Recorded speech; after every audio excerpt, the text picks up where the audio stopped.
I'm Mark Wilson. Thanks for joining me today. Today I'm going to answer a question I get asked a lot. It's been sent to me a lot. Which one's superior for smoking? An offset or a vertical? To answer that question, I've got two Boston butts, bought from the same place, same cut, almost practically the same weight. I pulled out my old offset smoker here, and we're going to be using the same seasoning, same preparation. I'm going to cut it the same way, which I'll show you how to do that. Prep it the same way. Use the same spray. I'm going to wrap them both the same way when that point in time comes. And you're going to use the same wood from right out here that I've cut up in the same manner from right here. I'm going to burn it, take it, I'm going to run a clean smoke the entire time to give you that answer of which one's the best. Now, I made these things for a mini hootenanny, his man Gussie B used to say. So we're going to keep it consistent, but the way we're going to determine which one is superior is not going to be by taste. I don't want you to take my word for it. We're going to Occam's razor this thing, basically, which is to say the simplest way possible to make a determination. We're going to cut this thing in half at the end of each one and compare the smoke rings and see how much smoke we can get into it, which is kind of the reason for smoking stuff to begin with, right? Well, let's not dilly-dally. Let's get to it. We have our two Boston butt pork roasts here. These come in all kinds of different varieties and shapes and cuts. They require very little trimming, if any whatsoever. Kind of just depends. Sometimes you'll get them. You see these kind of look basically the same, practically the same weight. Sometimes this has a trim like this, which is fantastic, great. Other times it'll have a huge giant fat tab running across the whole thing. So normally trim them up, take the fat, put it in there. If it has, someone wants this fat exposed on the back, just like this is. This one's pretty good. Only has like a little bit of fat tabs there, and so much so that I'm just going to trim it up just a hair, get a little bit of it out of there, and we'll get these things seasoned up.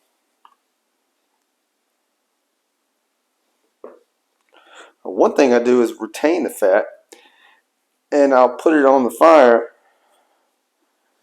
It gives it just a little bit of extra flavor, kind of kicks it up a notch. See, if you keep this on, you're not going to get it basically penetrated to get it where that smoke gets into it. Smoke's not going to get past all that fat. It's just not going to. And these things are fatty enough as it is, so taking a little bit off, it's not going to hurt it.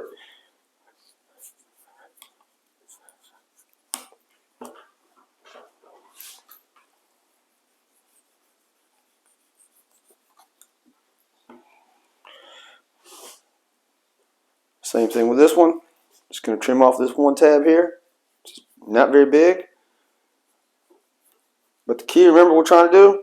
See which one of those systems gives you the most smoke and penetrates the meat the most.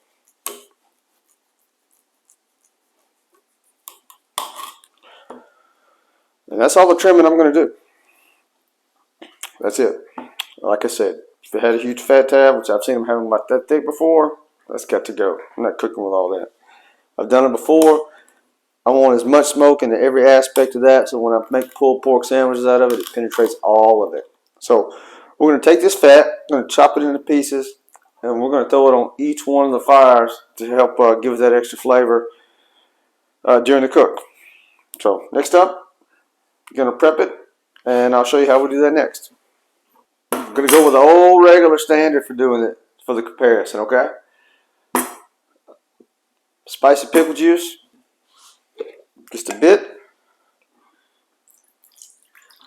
It makes a difference. It makes a really good difference.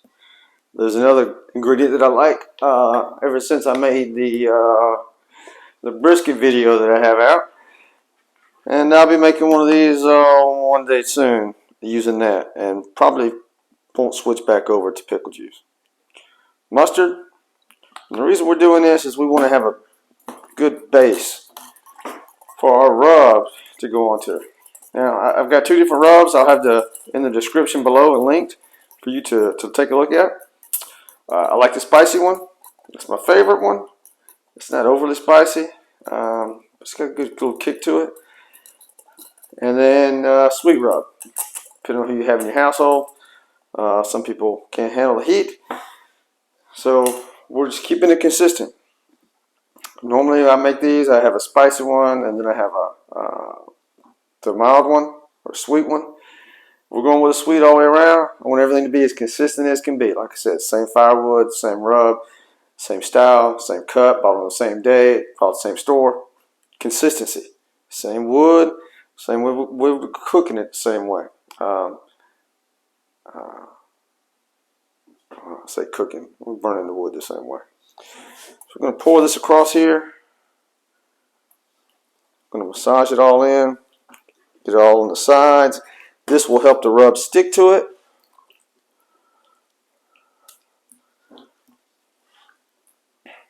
Somebody likes mustard, I think. They want to taste it, but they can't.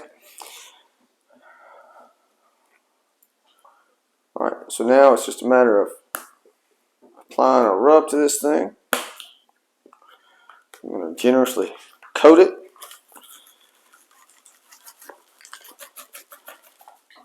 When I say generously, generously. Pat that thing into it. That's why it's called a rub, because you're rubbing it all on. Don't want to have any bare spots left. Pat it in. At this point, we've got them all set. We're going to let them sit here. Going to go out there and get the smoker prepped and get our water pans ready. What we're going to put into that is basically just some apple cider vinegar, some water. We're going to put them right up underneath these two things, and we'll get them out there and get it rolling.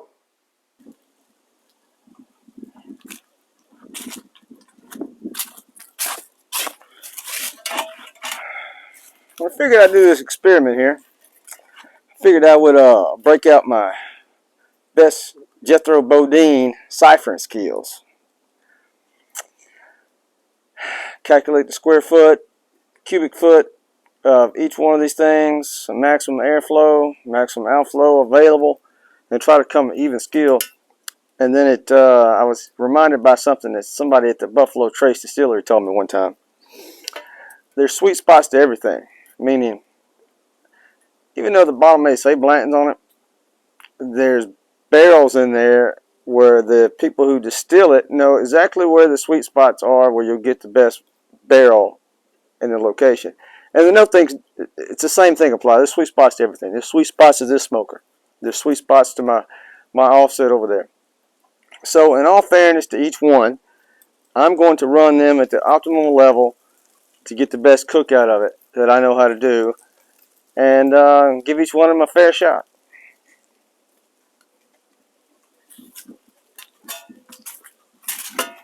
Briefly cover the difference between the two. Of course, vertical smoker, the heat goes up. Heat's here, goes straight up, goes straight out the top. Put your meat in there. One of the key things whenever you're smoking, especially anything that's got any fat on it, is you want to that layer of flat fat, whichever side has the most fat for a vertical smoker, should always be down towards the heat to protect it from that blast of heat that's coming up vertically into the thing. So in this instance, I'm going to show you exactly what it looks like on the inside of it and where I position my water pan depending on what I have. If I'm just cooking one thing, water pan goes right below it. If I'm cooking a lot of things like I normally do, water pan goes right down here. This is what this section is for. The offset smoker works way differently. You got your heat over here on this side. It's coming up, and all the heat's going to rise to the top of this thing. It's going to hover across the top and go up here. That being said, you're going to take the fattest part of your meat and have it go upwards, the opposite of the vertical, so the heat goes across and it's protected. Smoke's still going to be in there because the air's going to make movements. It's going to float around. It's going to come out, and it's still going to get the smoke. The test for today is which one can get the most smoke into it using the same criteria all the way across the board. And that's what we're going to find out. So we're running these about 225. And here's our offset smoker. I've got a little block over there to have the heat not go quite as far up and make it go up and go across the meat. I've got the fattest side of this thing up. This is the last time I'm going to open this up. I'm going to let them run for about 3 hours, and then I'll start spraying it. So take a look at our vertical. We got it at 225, which is right where we want it. Got the fattest part of the meat down. Got the water pan right up underneath it. And this will be the last time we open this thing up too for 3 hours. If anybody ever tells you, ask you what a clean smoke is, I know we talked about it before, it's this. Temperature's great. Just a little whiff of smoke coming out of there. Now, whatever. Also, what's coming from behind me is our feeder fire. Right there. It's been 3 hours. Now it's time to start spraying this.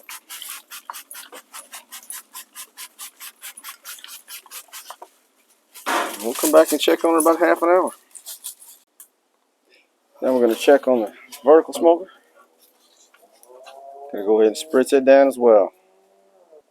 So about 225 on the thermometer. You can see at the top it's a nice clean smoke going through the whole cook process. It's been great. And we're going to keep this thing going until it hits about 165 on the inside. And once it hits that temperature, then we're going to ramp it up and put it back in until she hits 205. We've hit 165 on the temperature, so now it's time to wrap it. The easiest way to wrap it is to take the same spray bottle you've been using and get this wet. Makes it more pliable. Get it wrapped and get it put back in.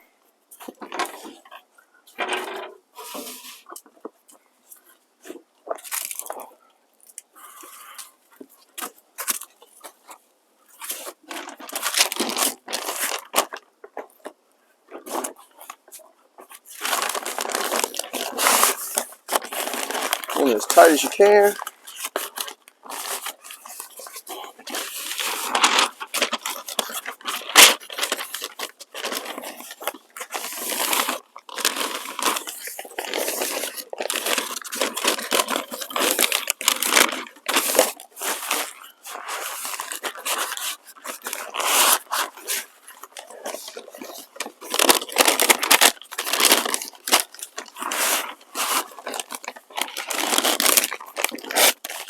That's all there is to it. Back in it goes.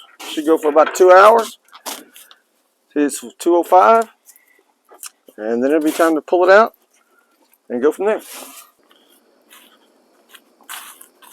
Alright, offset smoker, hit 165. It's time to wrap it up. And once it hits 205, we'll pull them. We've got these pulled. This is the vertical. This is the offset. We're going to unwrap them.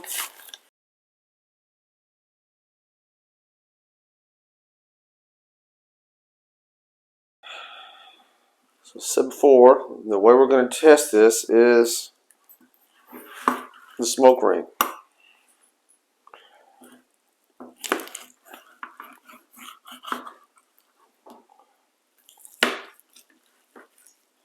Both are basically falling apart. But which one has the denser smoke ring?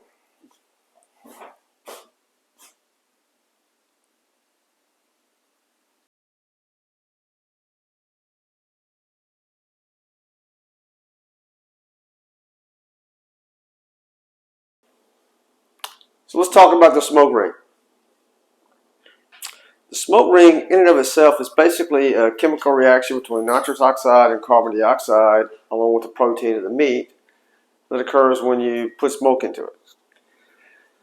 And that only continues to occur up until about 160, 170 degrees, and it kind of goes away. One thing to note though, as far as a comparison, you can't get a smoke ring if you're using propane or using like an electric smoker. You just won't be able to get that much smoke into it to really create one. So my basis on the judgment of these things was how much smoke can we put into it without doing just solely on a taste test, and you got to take my word for it. So there's a chemical reaction that occurs. Had the same cut of meat from the same place, same day. I understand the butchering process where I got the stuff from, and I understand that it came off the same hog. So Everything being equal, there was a slight difference between the two, albeit small. There was a difference. Now, the question could be this: what really created that difference based upon the two of the smokers that I used, the offset or the vertical? First, we're going to talk about the vertical smoker. The vertical smoker, in and of itself, is encased in fire bricks. Fire bricks at the bottom, fire bricks all around the 2/3 of the entire thing. What a fire brick does is it basically retains heat more so than a normal brick. It can withstand more heat, but it also absorbs and retains it.